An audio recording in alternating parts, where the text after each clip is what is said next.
makan umumnya menghasilkan limbah, berupa minyak yang tergabung dengan air.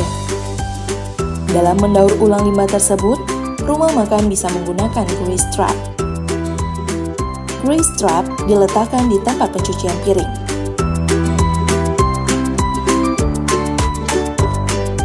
Grease trap adalah alat perangkat minyak.